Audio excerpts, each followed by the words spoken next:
Good morning, CLC.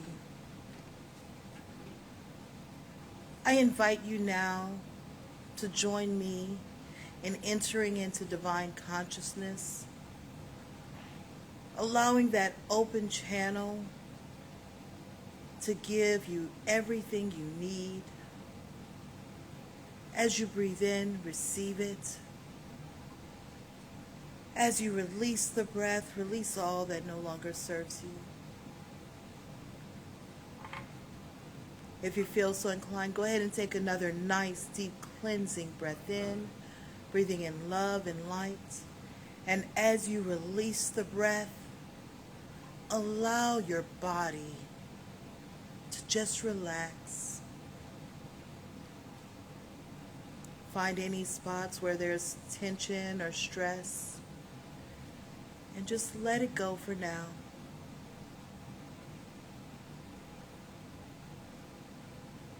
Allow your mind to be here now. Universal love enfolds me. Universal wisdom inspires me. Universal spirit enlightens me. Universal power encircles me. I am one, and all is well. As we begin this inner healing process, let me invite you to relax in quiet confidence, opening yourself up to the miracle-working higher power. Now symbolize the unity of your thinking and feeling nature by touching your chest with your hand, and let my words act as your own, for your own inner healing, acceptance, and receptivity. I acknowledge that there is a power, intelligence, and wisdom greater than my own. I am in the midst of it, and it is in the midst of me, sensitive and responsive to my every thought, word, action, and feeling. I now make this true for myself by saying aloud, I acknowledge. Acknowledging this higher power working through my life, I admit that I am personally responsible for solving my own problems while being guided and assisted by something greater than myself. As I am ready to surrender the conflicts of my ego to the wisdom of this infinite presence, I simply speak these words: I surrender. Knowing that forgiveness is the key to unconditional love and the feeling of heaven, I now unconditionally forgive anyone and everyone who has ever injured me in any way, real or imagined.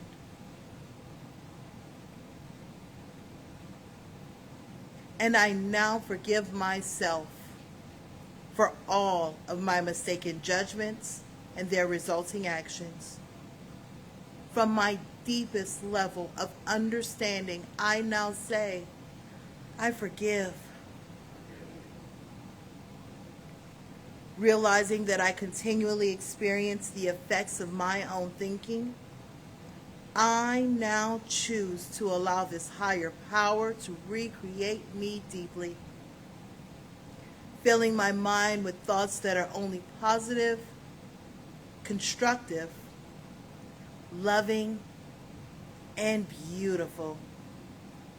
I call upon this divine inflow by stating aloud, I choose. I now center upon that one very special idea that I'm willing to accept as real for me in this coming week.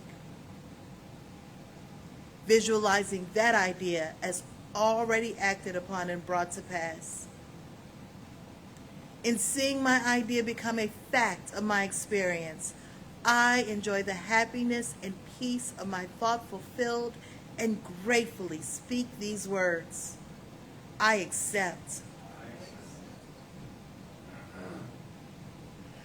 Knowing that I have an everlasting place in the midst of the power that sustains all creation, as well as the support of all those around me, I allow myself to relax in the peace of fulfillment and gratitude and say, I release. Now, in my mind's eye, I envision the presence of someone near and dear to me. This could be a friend, a family member, a teacher or mentor, someone who has touched my life in deep and loving ways. Someone who may not be physically present in this room or even on this planet anymore. I turn to that image in my mind's eye and say, I'm grateful for the good in your life. Now I open my eyes, turn to the world around me, and joyfully speak to anyone physically present in the room or virtually on this broadcast, and share in confidence and gratitude in saying, I am grateful for the good in your lives. Well, good morning. Nice to see you this morning. In June, I'm going to do a series on success. Doesn't that sound exciting? Well, before then, these last 2 Sundays of May, we're going to be clearing the decks for success. What has to happen first before we can forge ahead into being successful in our lives, career-wise, in terms of prosperity, in terms of results, in terms of creating things. And I'm working on a special talk for particularly the 22nd of the month, which is the day that we'll memorialize our Mel T, because there was success in action. There was success embodied. So today I wanted to share with you some thoughts on being empowered and at the same time being powerless. Now, before your head explodes with these two different, apparently contrasting ideas, let me say that this is a teaching of paradox. This is a teaching of nuance. A conversation goes around all the time about why aren't there hundreds and millions of people lined up at the doors of New Thought? Because we're a friendly, welcoming place, and we love everybody, and we accept you just the way you are, and that's great. That's a beautiful thing. But once you're inside and you sit down, you start hearing paradox and nuance and even a little, dare I say it, ambivalence from time to time. And this is difficult for some people to manage. It's not difficult for you because you've come back today. And if you're with us for the very first time, you've been somewhere and heard this and liked it enough or compelled enough by it to live in the mystery, to live in this amazing space of balance between these two things. See, a lot of religions, not to make religions wrong, but a lot of Western religions, they'll say we have the truth, the absolute truth, and nothing but the truth. You come in here, we'll teach you the truth, and then you'll be good to go. If you don't believe what we teach, then you're going to go to hell and burn and die forever and be miserable. So your choice is pretty clear. And a lot of people line up behind that, and they'll say, well, I don't want that. So I'll line up with this teaching that these people are telling me is the absolute truth, even if I don't completely buy it down to the soles of my shoes, because no one will ever know. No one will ever know. Now, you may sit in this room and hear what I and others have to say here and not completely buy it, but there's no threat hanging over your head if you don't. You take it, and I don't think that the information that's been put out in a place like this has ever done anybody any harm. I don't think anybody's gone out of here saying, wow, I may have more choices in my life than I thought I did, and that's a bad thing. And, I could hurt myself. I could be a danger. I could be a menace with all of these choices. I don't think anybody's ever gone out of here saying, wow, I'm loved. Or like that beautiful song we just heard, that there's a power that will that will come and find me. I'll never forget. And I tell, for some of you who've been here for years, you know, I tell the same stories over and over. In the perhaps forlorn hope that there's someone out there who hasn't heard them. We'll go, wow, what a great story. But what I just said keeps bringing me back to the idea that watching the television in the wake of Hurricane Katrina, and how a preacher in Baton Rouge was saying to a room full of Baton Rougers, is that correct, and New Orleanians who had made their way up the highway, he said there are people sitting on rooftops today in New Orleans and God knows who they are.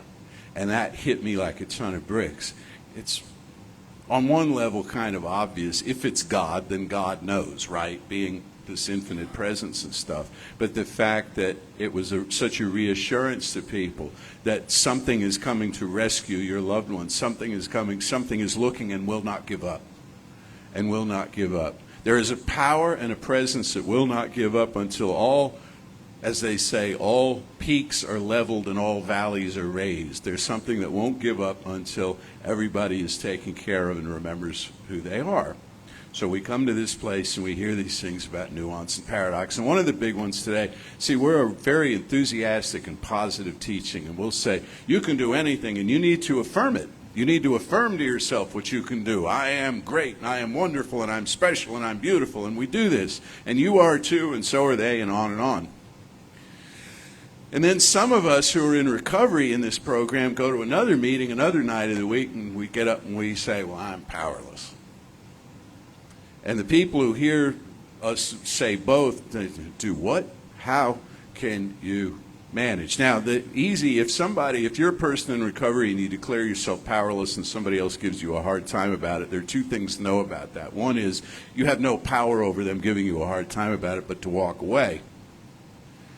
Or you can stand there and you can try to explain what it means. And that's what I'm attempting to do today, is what it means. And I further will offer the idea that not only people who are in recovery and know they are and know they ought to be there are powerless over anything at all, but all of us to one degree are. There are things you can control and things that you cannot. And we're powerless over the things that we control. Maybe you don't like the word powerless. We'll find some other words. We'll explore some other words in the course of this time together. Try this on for size. A rabbi whose name escapes me, but it'll be in the thread, said one time that you should carry 2 slips of paper in your pocket, one on each hip. One says, the universe was created for me. And the other piece of paper says, I am a speck of dust.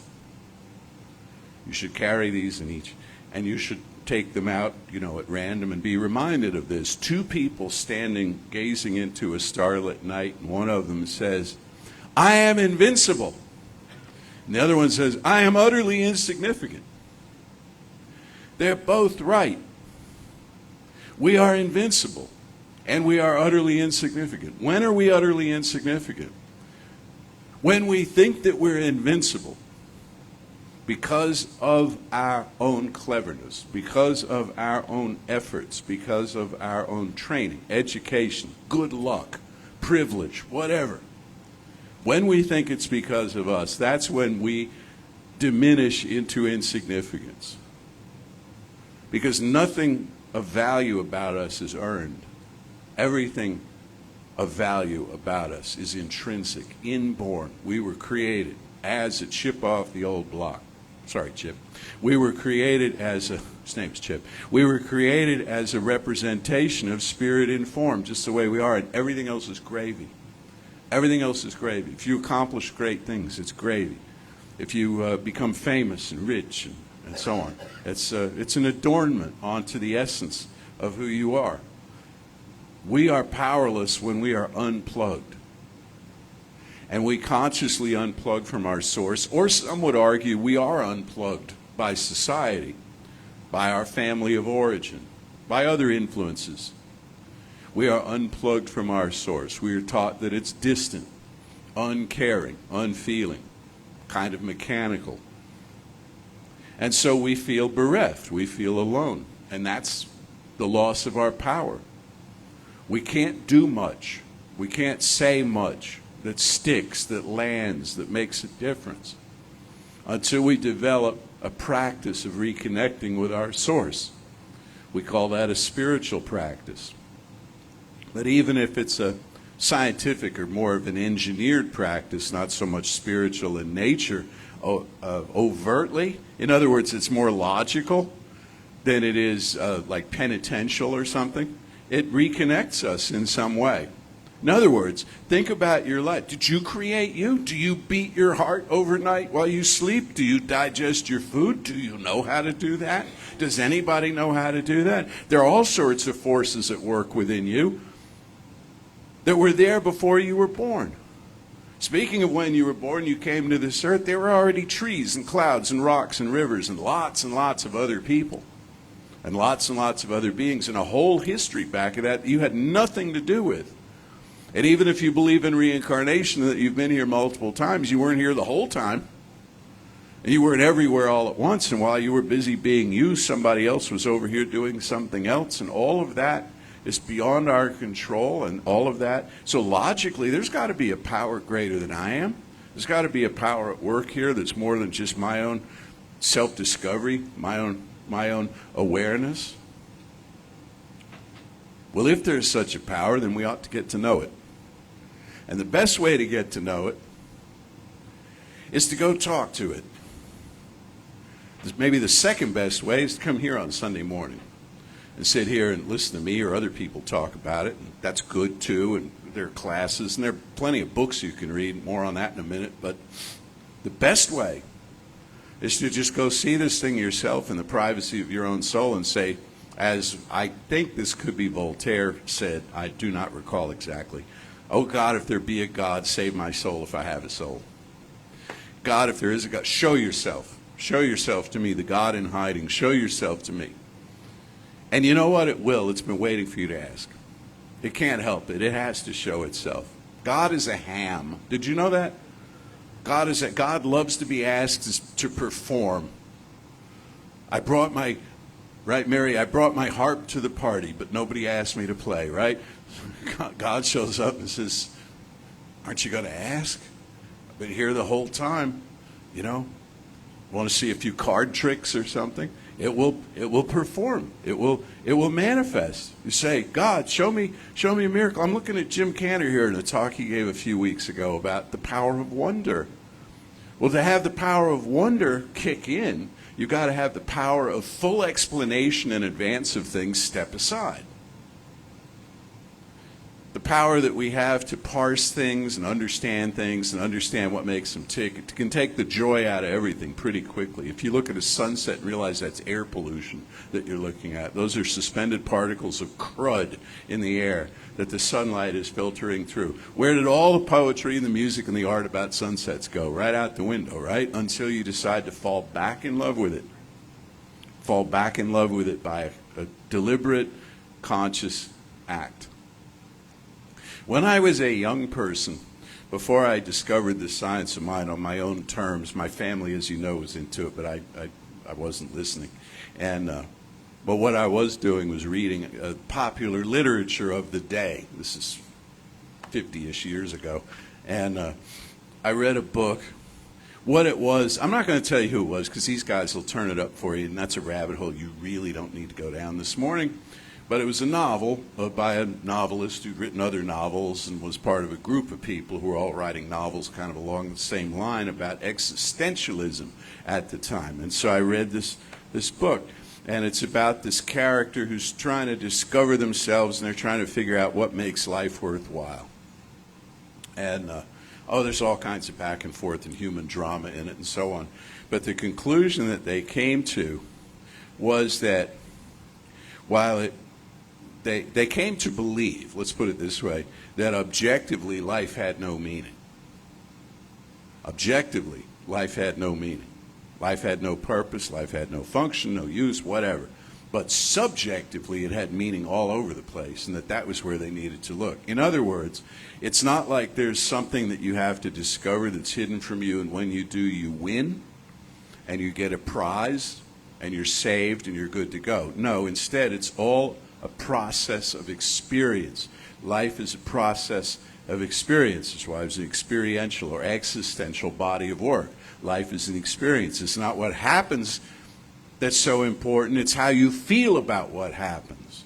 And I didn't understand. It was not a book of metaphysics. You must understand that. It was not a book of self-help, and here you need to do this. It was just trying to be art or literature for literature's sake. But my takeaway from that softened me up for this teaching. It helped clear the decks for this teaching, which I encountered then again on my terms through the eyes of a peer within a couple of years of reading this book. And suddenly I understood now that Science of Mind, this is what Science of Mind was saying. Experience is everything. How do you know? How do you know that you know? How do you know who you are? How do you know what you are? By the experience that you're having of that. How do you know if your life is functional? You go to your feeling level. You don't look at your money. You don't look at your friends on social media and how many they add up to. You don't look at qualities and quantities of external stuff. No, you look at your feelings. How do you feel? And there are days, of course, as we know, when everything is beautiful and wonderful and sun's out and birds are singing, and there's this anxiousness, this anxiety hanging over us, and we don't know why. And there are other days when bills are due and stuff is going on and there's all kinds of drama and excitement, and we feel this strange calm at the center of all of this. Why? That's what we want to look at right there. So we want to go to our feelings and say, how do my feelings match the situation?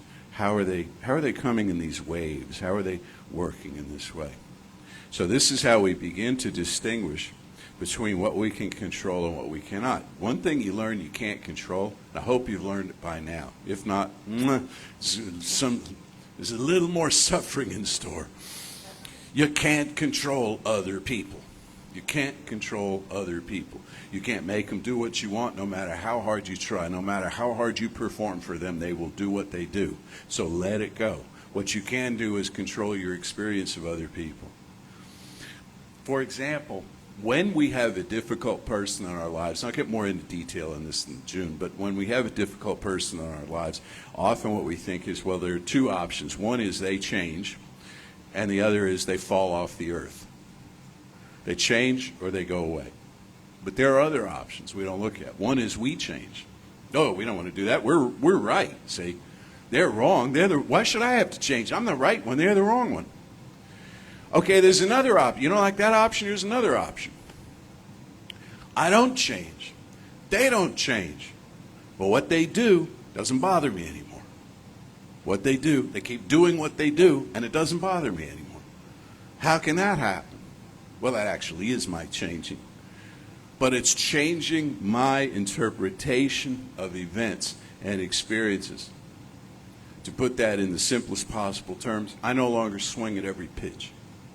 I no longer rise to every occasion. I no longer take umbrage at whatever is going on around me. Important battles are hills I'll die on, sure. But everything else, you give people a break. You look at people and you say, this is what this person's self-understanding is having them know of me in this moment. If people are acting out, if people are being crazy or weird or disruptive or whatever, it's coming from their level of self-awareness at this time, over which I have no control, but I can have care. I can have compassion. And then my heart is no longer beating as fast. And then my blood pressure's lower, and then my metabolism is, and so on. And suddenly I'm taking better care of myself, which makes me more effective for the people who love me and who I love and who I get along with famously and with whom I'm collaborating on creating amazing things, rather than wasting my energy on the disruptive and unpleasant people in my life, especially, oh God, I want to shout this, but I don't want to hurt you, especially the people who aren't around anymore. I'm reading some self-help stuff from the old days like I do now. It's going to come in talks in future weeks, and this person I'm reading right now is talking about how it says resentment is ruin. Resentment is ruin. real on the nose. Not, resentment is a spiritual strategy that is ineffective. No, ruin. It is ruin. It is absolute. You burn down the house with resentment, especially when the object or subject of your resentment is nowhere to be found anymore. It was the decades ago. Let it go. Let it go. Clear the decks. Over this you have control. When I got into recovery, like a lot of people who get into recovery, maybe everybody who gets into recovery, I thought recovery was about stop that, put that down. Don't do that anymore. Don't take that drug, don't drink that drink, don't smoke that cigarette, whatever. Put it down. Boy, was I surprised to find out there's a whole list of things. They call them steps. And these steps have to do with making amends to people, making a list of making amends to people, and then thinking, boy, that was hard. Okay, it gets harder. Now you go find these people and you make amends to them if they're at all on the planet. And if you don't, you talk to somebody else on their behalf. That's a workshop strategy, by the way. We did that in a workshop here. And may again, when we get back to in-person workshops and stuff, powerful thing. Pick somebody out of the crowd and say, you represent so-and-so in my life, and I need to forgive you. You represent so-and-so in my life, and I need you to forgive me. You represent somebody in my life, and I need to thank you. You represent somebody in my life, and I need you to thank me, because I've never felt thanked by you for this. And then you give them their personality back. You do this in a dyad, sharing, and then you're no longer Aunt Minnie or what. You're no longer so-and-so. You're back to being who you are. I had no idea that it was a psychodramatic experience to go into recovery, but it really is, because the root of addiction, the root of our problem, the root of separation, the root of spiritual, having like a spiritual desert in your soul, the root of all of that is unhealed psychological experience.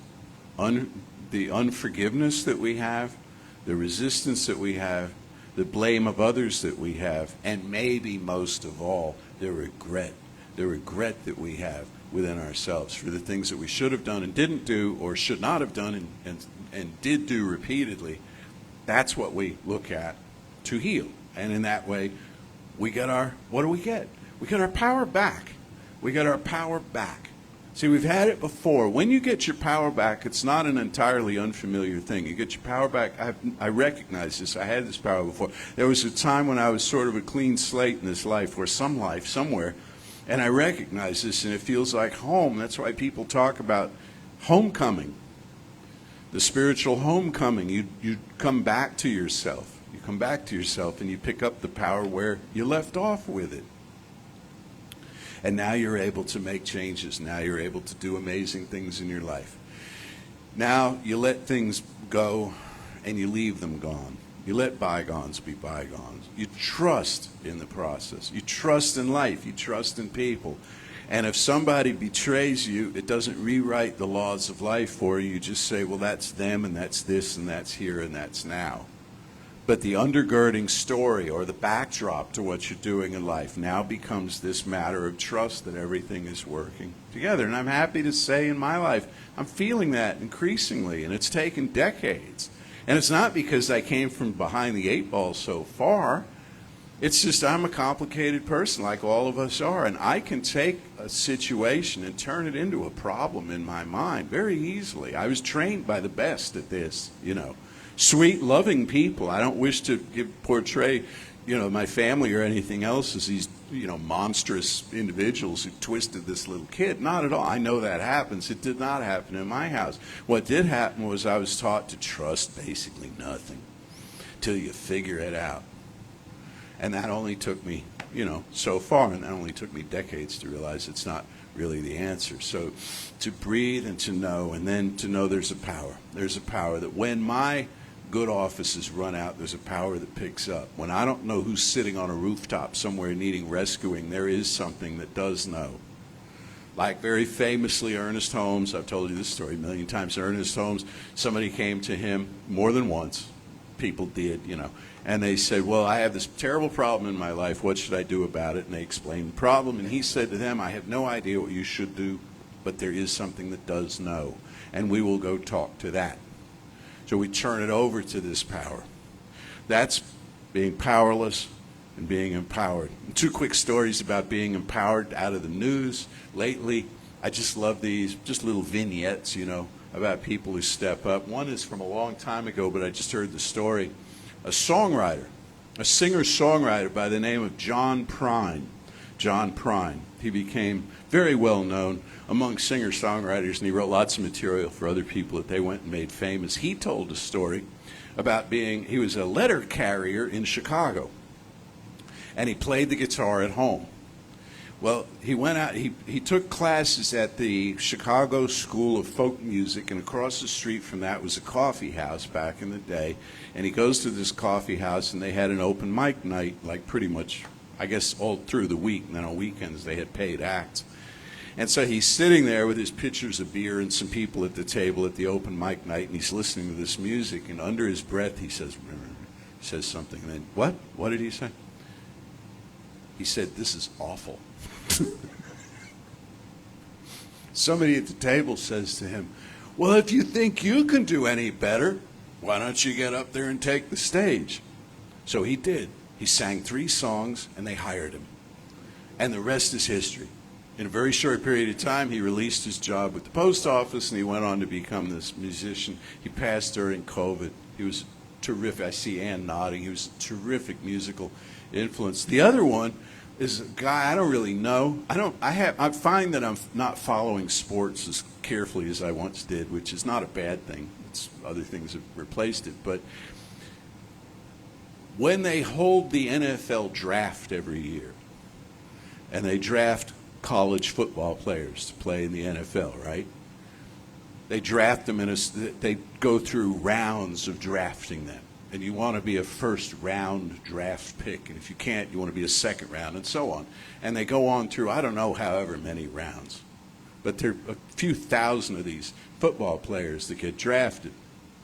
And the football player who gets drafted last every year, 3,912 or something out of all of these people, gets a nickname. They call him Mr. Irrelevant. Mr. Irrelevant. Well, a few of the Mr. Irrelevants have gone on and had successful careers in the NFL. They've proven themselves. But nothing like what happened yesterday, where Mr. Irrelevant from 5 or 6 years ago signed a 6-year, $360 million contract to be starting quarterback for the San Francisco 49ers. Now, what did he have to shake off? This belief, this what we would call collective consciousness hanging over him, that nobody wants you. Nice try, kid. You were something at one point, but now, no. He proved it. He stepped up. You never know. You just never know. But when you're a singer, you have to sing. And when you're a footballer, you have to throw the forward pass. You have to do what it is you do, what the heart tells you to do. And at some point, in some form, it may not be millions, it may not be tremendous fame, but there's a payoff for being who you are in the world at this time. Trust me on that, because you're mine. You're my payoff for that. So let's know together, there is one life, one power, one presence. Pure spirit, everywhere radiant and manifesting and beautiful, and today hot. A nice hot presence is out there, pulsing with heat. Early, a month before summer. A month before summer. But you know what? That's all right. The butterflies like it, and the flowers like it, and our skin likes it. It's good for the skin, the humidity and all. Somehow we'll take what's given and make something with it. We'll take this life and we'll understand it. We'll let go of the parts of it that we need not obsess on. We'll expand the parts of it that are life-giving and affirming and empowering. And we'll empower one another, because it's not all about the self. It's not all about the acquisition of great good for the self at all. That's only done so that we can be of greater service to the planet through one another.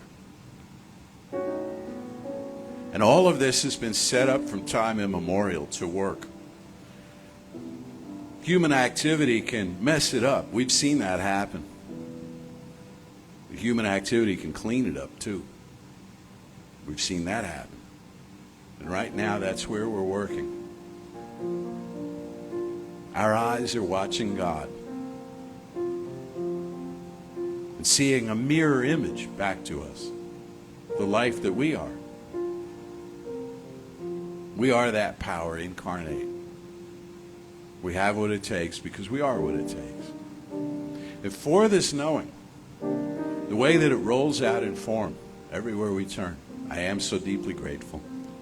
I release this word now into the infinite, calling it done, and so it is.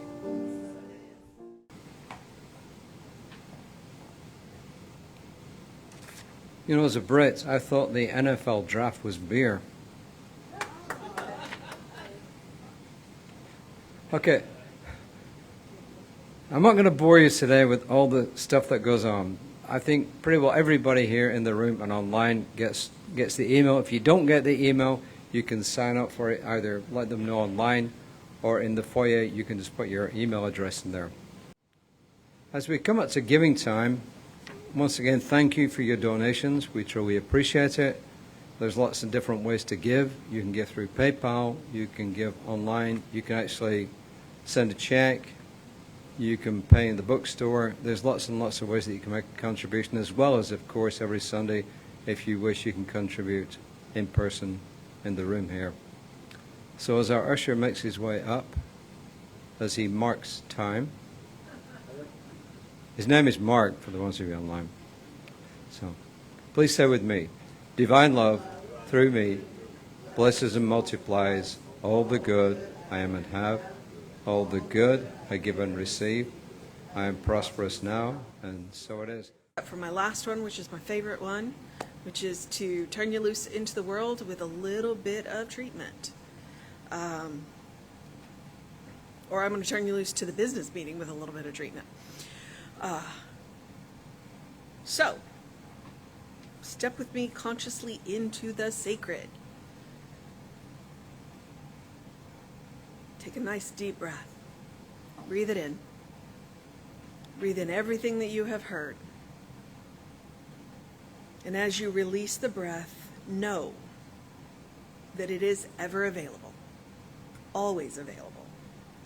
There is one life, one power, one presence, one love.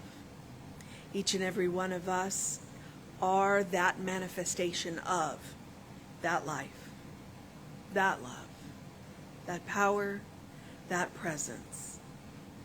And it is occasionally a good reminder to step off the hose and let that power flow through you. You don't have to will things to happen. You can let things happen. So as we wander through this week on our way to Memorial Day,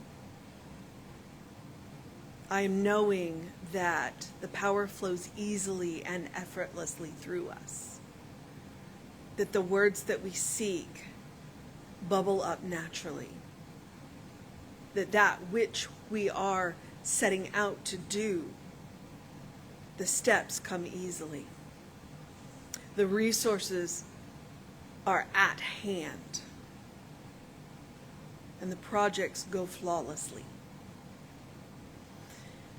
As we move through this week, we know a little bit more who and what we are. That we are expressions of the divine. And we allow that to happen. That is our power, that is our privilege, that is our right. That we allow it to happen. And I know this grace and ease with all of the gratitude in my being. I am grateful for a teaching that teaches me who I am. I am grateful for a community that comes together to remind each other of that. I am grateful for our musicians, our practitioners, our ministers, each and every one of you. And I am grateful because it feels good to be grateful. It is one of the most surprising powers that we have as humans. And I release my word into law, calling it done. And so it is. Say with me now, something wonderful is happening through me. I feel it in my body. I feel it in my mind. I feel it in everything I am. I choose it. I trust it. I use it. And I love it. So it is.